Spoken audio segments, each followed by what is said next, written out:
ఆప్కి అదాలత్లో Madhya Pradesh chief minister Mohan Yadav గారి మీదన ఆరోపణ. ఈయన రాజకీయ తాడు మరొకరి చేతిలో ఉంది. మోహన్ గారు, మీరు ముఖ్యమంత్రి అయిన ఆ రోజే కాంగ్రెస్లో ఉన్న వాళ్ళు ఏమన్నారంటే, ఈ మోహన్ యాదవ్ గారి ప్రభుత్వం అంటే మధ్యప్రదేశ్ ప్రభుత్వం ఇక నుంచి మధ్య ప్రభుత్వం రాష్ట్రంగా మారింది, ఢిల్లీలోనే పనులు మొదలవుతాయి అన్నారు. వాళ్ళు కాంగ్రెస్ ప్రభుత్వానికి చెందిన నిజాన్ని చెప్పారు. బీజేపీలో ఎప్పటికీ అలా జరగదు, ఇంకొకరు చెలాయించేలా. ఇవన్నీ కాంగ్రెస్కున్న అలవాట్లు. అలాగే అఖిలేష్ యాదవ్ గారు ఏమన్నారంటే, ఈయనని బీహార్ ఇంకా యూపీలో ఈయన్ని యాదవ్ ఓట్ల కోసమే నిలబెట్టారు, ఆ తర్వాత కొద్ది రోజులు ఆయన వెళ్ళిపోతారన్నారు. మీకు గుర్తుంటుందనుకుంటాను, 2024 లోక్సభ ఎన్నికలకు ముందు జరిగింది. కానీ ఇప్పుడు 2024 పూర్తిగా అయిపోయింది. మీ వార్తల ద్వారా తెలుసుకున్నాను. దేశంలోని ఉత్తమమైన ముఖ్యమంత్రుల పట్టికలో చూశామంటే నేను 6వ స్థానంలో ఉన్నాను. ఎందుకంటే నాకేం కావాలి చెప్పండి. కానీ ఈ డైలాగ్ వాళ్ళనదే, తాడు ఇంకొకరి చేతిలో ఉంది అని. మీకు ఇటువంటి వార్తని ఎవరు అందించారో నాకు తెలీదు, నేను మాత్రం ఇంతవరకు వినలేదు. ఈ విషయం ఎలా మొదలైందంటే, 2023లో మీ టికెట్ని కట్ చేసినప్పుడు మీరు ఏమన్నారంటే, నేనొక బల్బ్ని స్విచ్ ఆన్ ఆఫ్ చేసేది ఇంకొకరు అన్నారు. అది మా పార్టీలో నేర్పించే కట్టుబాటు. మా ట్రైనింగ్ అలాగే ఉంటుంది. అందుకు ఉదాహరణలు చూసుకోండి. గౌరవనీయ మోడీ గారు మొట్టమొదటిసారి డైరెక్ట్గా గుజరాత్కి ముఖ్యమంత్రి అయ్యారు. ఆయన అంతకుముందు లోక్సభ కానివ్వండి, విధానసభ కానివ్వండి, ఎందులోనూ కంటెస్ట్ చేయలేదు. కానీ మా పార్టీ ప్రత్యేకత ఏమిటి అని అడిగితే, ఆయన సీఎం అయిన తరువాత ఆయన కార్యాచరణ ఎలా ఉంది అని అడిగితే గుజరాత్ని ఎక్కడికో తీసుకెళ్లిపోయారు. ఆ తరువాత ఆయన పీఎం అయ్యారు. పీఎం అయిన తరువాత ఇండియాని ప్రపంచ స్థాయికి తీసుకువెళ్లారు. అదందరికీ మనకి గర్వకారణం. అది కూడా ఒక ఉదాహరణే. మీరు కూడా దానికొక ఉదాహరణగా ఉంటున్నారు. మిమ్మల్ని ముఖ్యమంత్రి చేసిన వెంటనే మీరు కూడా ఆశ్చర్యపోయారని విన్నాను. నేను చెప్పవలసిన సమాధానం మీరే చెప్పేశారు. నేనొక బల్బు లాంటి వాడిని, బటన్ నొక్కగానే ఆన్ అయిపోయాను. తర్వాత నేను నా టికెట్ ఇంకెవరికో ఇవ్వాలి, ఇచ్చేశాను. నన్ను సీఎం అవ్వమన్నారు, అయిపోయాను. ఇందులో ఏమిటి సమస్య? అయితే ఆ బటన్ని ఎవరు నొక్కారు? పార్టీయే నిర్ణయిస్తుంది, ఇంకెవరు? మా పార్టీకి ఉన్నటువంటి ప్రత్యేక అంశం ఏమిటంటే, మా పార్టీలో ఇంకెవరూ నిర్ణయాలు తీసుకోరు. మా పార్టీ కార్యకర్తలకున్న ఒక్కొక్కరి టాలెంటు, ప్రతిభ, పనిచేసే తీరు, వారి ఆలోచనలు, జీవితంలో వాళ్ళు నడుచుకునే విధానం, అలాగే వారి కార్యాచరణ, ఇటువంటి అన్ని లక్షణాల్ని నాయకులు గమనిస్తారు. నాలాంటి ఒక పేద కార్యకర్తని పార్టీ ఈ స్థానానికి తీసుకువెళ్ళడం నాకెంతో గర్వంగా ఉంది. కొంతమంది ఏమంటుందంటే, జేపీ నడ్డా గారి భార్య మల్లిక మీకు రాఖీ కడతారు, ఆ బంధం ప్రభావం ఇక్కడ చూపించిందని అంటున్నారు. చూడండి, రాఖీ బంధన్ వచ్చిందంటే రాష్ట్రంలో ఉన్న 10,000 మంది పైగా రాఖీలు కడుతూ ఉంటారు. ఆ విధంగా చూసుకుంటే అందరూ నాకు అక్కా చెల్లెళ్లే. నా భార్య తప్ప మిగిలిన వాళ్ళందరూ నాకు అక్కా చెల్లెళ్లే. కానీ ఆవిడ రాజకీయ కుటుంబానికి సంబంధించిన వారు. అమ్మ కూడా జబల్పూర్లో చాలాసార్లు పోటీ చేశారు. వాళ్ళ నాన్నగారు లోక్సభలో కాంటెస్ట్ చేశారు. వాళ్ళ అమ్మగారు కూడా కాంటెస్ట్ చేశారు, రాజ్యసభలోనూ లోక్సభలోనూ. ఆవిడ మంత్రిగా కూడా ఉన్నారు. కానీ మల్లికాజీ కాంటెస్ట్ చేయలేదు. అందుకు ఒక కారణం ఉంటుంది కదా. అందువల్ల నా నమ్మకం ఏమిటంటే, మా పార్టీలో ఎవరికి ఏ పనిచ్చినా దాన్ని సంతోషంగా చేస్తూ ఉంటాం. అది ఇది అని విడదీసి చూడం. నాకు ఆ అర్హత ఉందని అన్ని రకాల బాధ్యతలు అప్పగించారు, నేను చేసి చూపించాను. రాజకీయ పండితులు ఏమంటున్నారంటే, మోహన్ యాదవ్ గారిని ప్రధానమంత్రి చేసిన దానికి కారణం ఆయన ఓబీసీ సమాజాన్ని కవర్ చేయడానికని అంటున్నారు. ఒకరి దృష్టి ఎలా ఉంటుందో వారి ఆలోచనలు కూడా అలాగే ఉంటాయి. ఇది కాంగ్రెస్కున్న ఒక దృష్టి. అంటే వాళ్ల ఓట్ బ్యాంక్ కోసం జాతులుగా విడదీసి చూస్తున్నారు. అందువల్లే మన ప్రజాస్వామ్యం బలహీనపడుతోంది, అనవసరమైన సమస్యలు. కానీ మా పార్టీ అందరూ ఐకమత్యంగా ఉండాలి, అందరూ అభివృద్ధి చెందాలి, అందరి నమ్మకం, అందరికీ ఉన్న ప్రయత్నం వల్లే జరుగుతోంది.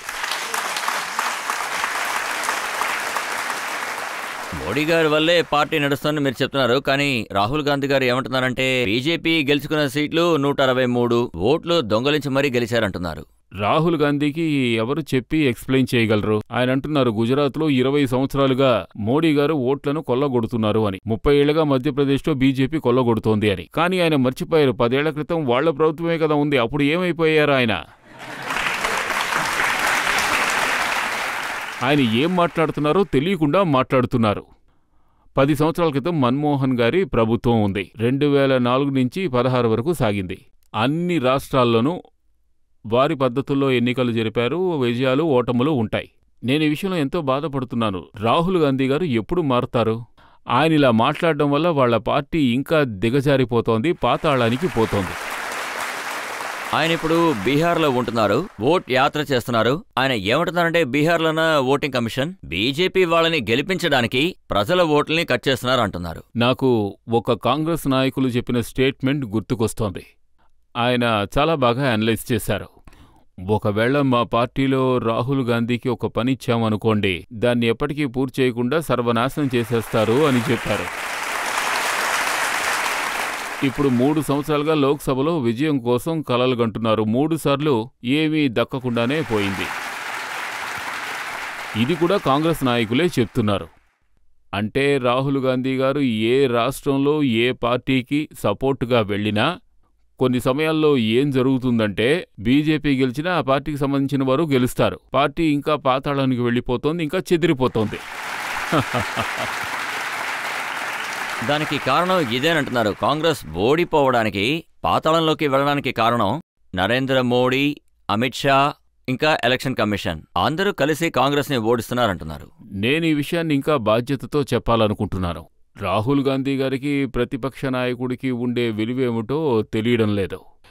దేశంలోనే అతి గొప్ప ప్రజాస్వామ్యం ఇండియా. ప్రపంచంలోనే ఎక్కువ జనాభా ఉన్న దేశం ఇండియా. మనం గర్వించదగ్గ విషయం ఏమిటంటే స్వాతంత్రం వచ్చిన దగ్గర్నుంచి ఈనాటి వరకు ప్రజాస్వామ్యం బ్రతికే ఉంది. ఇండియా సుప్రీం కోర్టు అన్ని రకాల తీర్పుల వల్ల ప్రజల్ని ఉత్తేజంగా ఉంచుతోంది. ఇండియన్ ఎలక్షన్ కమిషన్ కారణంగా ఇండియన్ ప్రజాస్వామ్యం జీవించి ఉంది. కానీ దురదృష్టవశాత్తు అర్బన్ ఎక్సెల్ మనోభావాలతో రాహుల్ గాంధీ అన్ని రకాల ప్రశ్నలు వేస్తున్నారు. ఇది మనకి ఎంతో పెద్ద అవమానం, పూర్తిగా ఖండించాల్సిన విషయం. ఆయన ప్రజాస్వామ్యపు స్తంభాలనే నిలదీస్తూ ఉన్నారు. ఆయనకి సుప్రీంకోర్టు నచ్చలేదు అంటే, ఆయనకి ఎలక్షన్ కమిషన్ నచ్చలేదంటే, ఆయనకి మన ఆర్మీ జరిపిన సర్జికల్ స్ట్రైక్ నచ్చలేదంటే, ఎయిర్ స్ట్రైక్, వాటన్నిటికీ ఎవిడెన్స్లు అడుగుతూ ఉన్నారు. నన్నడిగితే రాహుల్ గాంధీ సిగ్గుతో తల ఉంచుకుని చనిపోవలసిందే. ప్రజాస్వామ్యంలో ప్రజల దృష్టి ఎంతో స్పష్టంగా ఉంది. వారు మాట్లాడే ప్రతి మాటని ప్రజలు లెక్క వేసుకుంటూ ఉన్నారు. త్వరలోనే రాహుల్ గాంధీ వారి పార్టీ ప్రజలకు సమాధానం చెప్పాల్సి ఉంటుంది. పబ్లిక్ నుంచి ఎవరైనా అడుగుతారా? కేజ్రీవాల్ గారు నేరాలు మోపుతున్నారు. మోడీ పరిపాలనలో రాహుల్ గాంధీ మీద ఇంకా సోనియా గాంధీ మీద చాలా కేసెస్ ఉన్నాయి, కానీ ఇప్పటి వరకు వాళ్ళు అరెస్ట్ అవ్వలేదు. మోడీ పరిపాలన ఇంకా కాంగ్రెస్ పరిపాలన లోపల ఒక్కటయ్యారా సార్? దీని గురించి మీరేమంటారు? ముఖ్యమంత్రిగా ఉండి రాజీనామా చేయని వారు ప్రజల్ని ఎలా ప్రశ్నించగలరు? ఇది వారే చెప్పాలి. స్వాతంత్రం వచ్చిన తర్వాత ఏ సీఎం ఎక్సెప్ట్ కేజ్రీవాల్, ఇంకా చెప్పాలంటే లాలూ యాదవ్ గారు, ఆయన భార్య, ఆయన పిల్లలు, జార్ఖండ్లోని శిబు సొరంజీ, అలాంటి మన దేశంలో ఇంకా ఎందరో నాయకులు ఒక మంత్రి మీద ఏవైనా నేరారోపణలు వస్తే, జైలుకు వెళ్లాల్సిన పరిస్థితి వస్తే వాళ్ళు రిజైన్ చేశారు. అలా చూసుకుంటే వాళ్ళకి మిగతా వాళ్ళని ప్రశ్నించే అధికారమే లేదు. ఎలా అడుగుతున్నారు? అవును సార్. లేదు, ఆయన ఏమంటున్నారంటే నా దగ్గరున్న 5 మంత్రుల్ని నన్ను కలిసి జైల్లో పడేశారు, మాకు వ్యతిరేకంగా ఎలాంటి సాక్ష్యాలు లేవు, కానీ నేషనల్ హెల్త్ కేసులో రాహుల్ గాంధీ గారికి వ్యతిరేకంగా సాక్ష్యాలున్నాయి, సోనియా గాంధీ గారికి వ్యతిరేకంగా సాక్ష్యాలున్నాయి, కానీ వాళ్ళని జైల్లో వేయలేదని అంటున్నారు. అందుకే నాకు ఒక విషయం అర్థం కావలేదు. ఎందుకైనా కాంగ్రెస్తో కలిసి ఢిల్లీలో కంటెస్ట్ చేస్తున్నారు? నేరస్తులని తెలిసి వాళ్లతో ఎందుకని కలుస్తున్నారు? ఇప్పుడైన ద్వంద్వ వైఖరి వెలుగులోకొచ్చింది. నేషనల్ హెరాల్డ్ విషయంలో బెయిల్ మీద బయటున్నారు. కేసు రన్ అవుతూనే ఉంది. కేసు పూర్తయిందని వాళ్లు చెప్పాలి. కేసు ఇంకా జరుగుతూనే ఉంది. న్యాయస్థానం తీర్పు ఇస్తే గదా మనం వాళ్ల మీద కేసు పెట్టగలం. నేనిప్పుడు న్యాయమూర్తి గారిని చూస్తున్నాను. ఆయన నా మీద జాలి తలుస్తేనే నేను ఇక్కడ ఉండగలను. విచారణ జరుగుతూనే ఉంది గదా. పబ్లిక్ నుంచి ఎవరైనా అడుగుతారా? ఇవాల్టి రేపు సమాజంలో ప్రభుత్వం ఇంతలా దిగజారిపోయిందా? ఈ మధ్యలో బీహార్లో జరిగిన ఒక విషయంపై మోడీ సార్ని వాళ్ళ అమ్మగారిని బాగా తిట్టారు. అలాంటి వాళ్ళపై మీ అభిప్రాయం ఏంటి సార్? కాస్త చెప్తారా? మీరెంతో చాలా మంచి ప్రశ్న అడిగారు. నేను దీన్ని పూర్తిగా ఖండిస్తున్నాను.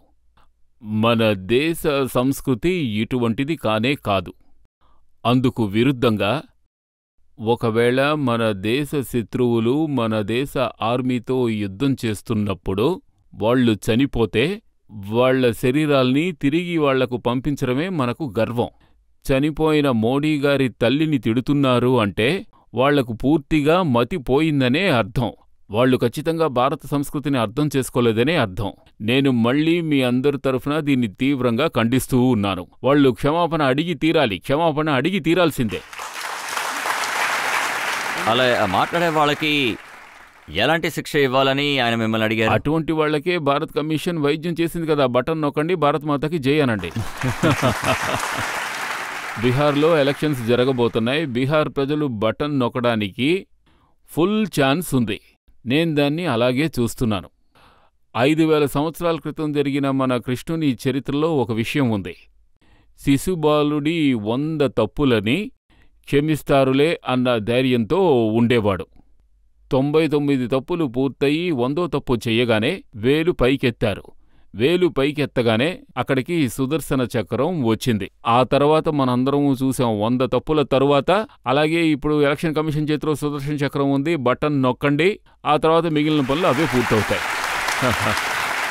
ప్రజాస్వామ్యంలో ఎవరినీ చంపాల్సిన అవసరం లేదు. ఎన్నికల్లో ఓడించామంటేనే అన్ని పనులు పూర్తయిపోతూ ఉంటాయి. నాకు ఈ విషయంలో పూర్తి నమ్మకం ఉంది. బీహార్ ప్రజలు ఇటువంటి నిందల్ని వేసేవారిని ఎప్పటికీ క్షమించరు, అది నిజం. మోహన్ గారు, బీహార్లో పోటీ లాలూ యాదవ్ గారికి ఇంకా తేజస్ యాదవ్ గారికి. వాళ్ళు కూడా యాదవ్ కుటుంబానికి చెందిన వాళ్లే. వాళ్ళకి వ్యతిరేకంగా మీరు ప్రచారానికి వెళ్తారా? నేను నా పార్టీ తరఫున ప్రచారానికి వెళ్తాను. ఎదురుగా ఎవరున్నా నాకు అనవసరం. మహాభారతంలాగా మనకి ఎదురుగా ఎవరొస్తున్నారే వారే మనకి శత్రువులని తెలుసు.